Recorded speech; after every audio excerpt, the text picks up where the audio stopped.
प्रताप सरनाईक सुद्धा पोहोचलेत असं समजतंय। सध्याचे नवीन तपशील हाती येत आहेत। ही दृश्य पुन्हा एकदा आपण बघतोय मीरा भाईंदर मधली, ज्या ठिकाणी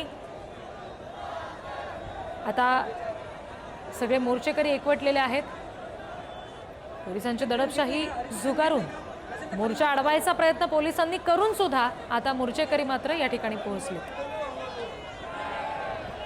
काही वेळापूर्वी विधान भवन परिसरामध्ये ज्या वेळेला माध्यमांशी सरनाईक संवाद साधत होते त्यावेळेला सुद्धा त्यांनी सांगितलं होतं की मीरा भाईंदरमध्ये आत्ता जे काही घडतंय ते मलाही अमान्य आहे। अशा पद्धतीनं ही गळचेपी होणं चुकीचं आहे आणि त्यामुळे याबाबतचा निषेध नोंदवण्यासाठी मी सुद्धा मीरा भाईंदरमध्ये जाणार, मोर्चात सहभागी होणार असं त्यांनी म्हटलं। आणि आत्ता सध्याचे नवीन तपशील हाती येतात त्यानुसार ते मीरा भाईंदरमध्ये ज्या ठिकाणी हे मोर्चेकरी सध्या एकवटलेले आहेत तिथे पोहोचले। हे दृश्य आपण बघतोय पुन्हा एकदा काहीसा गदारोळ तिथे माजलेला आहे असं दिसतंय। पोलीस इथे आहेत, या मोर्चेकऱ्यांशी सातत्याने ते संवाद साधायचा प्रयत्न करतात, मात्र मोर्चेकरी आपल्या आक्रमक भूमिकेवर अजूनही ठाम आहेत।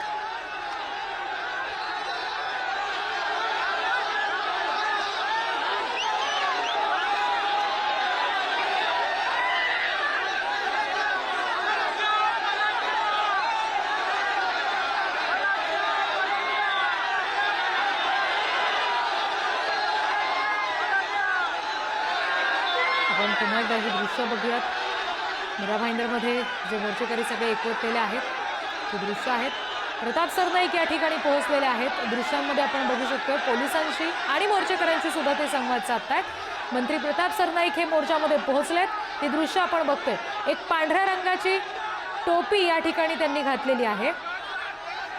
प्रताप सरनाईक इथे पोहोचल्यानंतर उपस्थित जे मोर्चेकरी आहेत त्यांच्याकडून मात्र 50 खोके एकदम ओकेच्या घोषणा दिल्या गेलेल्या आहेत। वेगवेगळ्या पद्धतीने हे आता प्रकरण चिघळत चाललेलं आहे। आणखी तपशील घेऊया, प्रतिनिधी निकेश शार्दूल आपल्याशी जोडले गेले। निकेश, आता प्रताप सरनाईक तिथे पोहोचलेत, काय नेमकं घडतंय त्या ठिकाणी?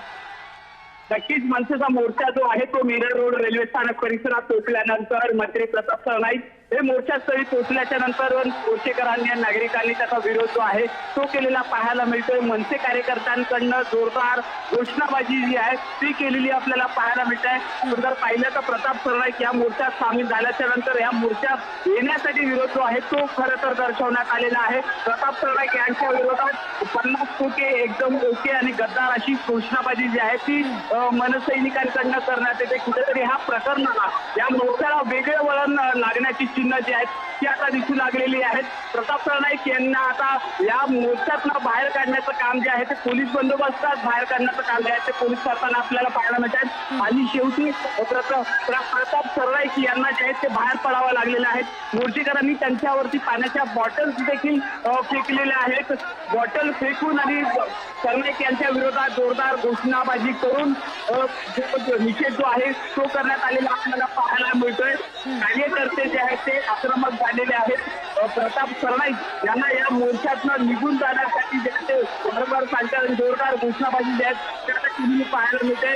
सध्या आता प्रताप सरनाईक यांना जे आहे ते पोलीस बंदोबस्तात आता बाहेर काढण्याचं काम जे आहे ते पोलीस करताना पाहायला मिळतात। तर दुसरीकडे प्रताप सरनाईक यांच्या विरोधात मनसैनिकांकडनं आणि नागरिकांकडनं जोरदार घोषणाबाजी देखील करताना आपल्याला पाहायला मिळते। आपण पुन्हा एकदा प्रेक्षकांना निकेश हे दृश्य दाखवूयात। प्रताप सरनाईक हे जेव्हा मोर्चात सहभागी झाले तेव्हाची ही दृश्य आहेत, पण उपस्थितांनी मात्र जोरदार घोषणाबाजी केली, त्यांना विरोध केला। काहींनी पाण्याच्या बॉटल्स त्यांच्या अंगावर फेकण्याचा प्रयत्न केला, काहीची धक्काबुक्की या ठिकाणी होताना आपल्याला पाहायला मिळते। पोलीस या सगळ्यामध्ये मंत्री सरनाईक यांना तिथून सुखरूपपणे बाहेर काढण्याचा प्रयत्न करतात, मात्र मोर्चेकरी प्रचंड आक्रमक आहेत। सरनाईकांनी तिथे येण्याला हे सगळे मोर्चेकरी विरोध करतात, त्यांच्या सरनाईकांच्या विरोधात अनेक घोषणा दिल्या गेल्या।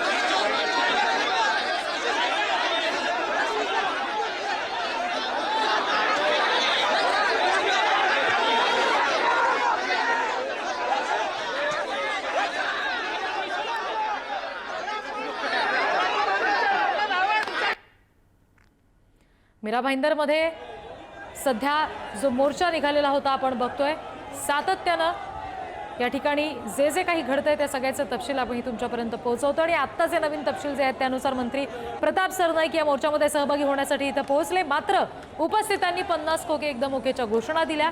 प्रताप सरनाईकांनी मोर्चामध्ये येण्याला विरोध केला आणि सरनाईकांच्या अंगावर पाण्याची बॉटल फेकण्याचा सुद्धा प्रयत्न या ठिकाणी झाला. सरनाईक यांच्या विरोधात घोषणाबाजी झालेली आहे. मनसेचे नेते गजानन काळे सध्या फोन लाईनवरून आपल्याशी जोडले गेले, त्यांच्याशी आपण बोलूयात. गजानन काळेजी, आपली आत्ताची भूमिका काय आहे याबाबत? कारण जुगारला तुम्ही सगळ्यांनी पोलिसांचा जो विरोध होता तो, आता इथे सगळे मोर्चेकरी पोहोचले सुद्धा, पण सरनाईक इथे आल्यानंतर त्यांच्या विरोधात काहीशी घोषणाबाजी झाली आहे, बॉटल फेकायचा प्रयत्न त्यांच्यावर झालाय. परत एकदा राज्य सरकारला एक पाऊल मागे यावं लागलं. मुळातच पहिल्यांदा राज्य सरकारने हे डिवचून पाहिलं हिंदी सक्तीचा विषय. आताही ज्या ठिकाणी अमराठी व्यापाऱ्यांना आपण परवानगी दिली त्याच रस्त्यावरती त्याच रूटला आम्ही मोर्चाची परवानगी मागितली तर तिकडे परवानगी मिळत नाही. आमच्यावर गुन्हे दाखल होतात, अटक सत्र होतात, तडीपाऱ्या निघतात. ज्या व्यापाऱ्यांनी अमराठी व्यापाऱ्यांनी मोर्चा काढला त्याला कुठलीही परवानगी नव्हती. आपण कुठल्या अमराठी व्यापाऱ्यांवरती गुन्हे दाखल केलेत, त्यांना आपण अटक केलीत, त्यांच्यावर आपण कायदेशीर कारवाई केली. महाराष्ट्रात मराठी माणसाने शांततेने मोर्चे काढू नये असं राज्य सरकारला वाटतंय का? कुठला तरी केंद्रात एखादा व्यापारी राजा बसलाय आणि त्याच्या परवानगीने या महाराष्ट्र राज्य सरकारचे मुख्यमंत्री हालतात. आता परत एकदा राज्य सरकारला माघार घ्यावी लागली. या मोर्चाला परवानगी घेऊन त्याच रूटने मराठी माणसाची एकजूट या मोर्चाच्या माध्यमातून परत घेतली. मी प्रताप सरनाईकांचं मगाशीच स्वागत केलेलं आहे त्यांच्या भूमिकेचं की त्यांनी किमान मराठी असल्याचं स्वाभिमान दाखवला आणि मराठीपणा दाखवला. मात्र आता प्रताप सरनाईकांनी एवढ्यावरच थांबू नये, मुख्यमंत्र्यांना सुद्धा माफी मागायला लावावी. अन्यथा संयुक्त महाराष्ट्राच्या लढ्याच्या वेळी केंद्रीय मंत्री चिंतामणराव देशमुखांनी राजीनामा दिला होता.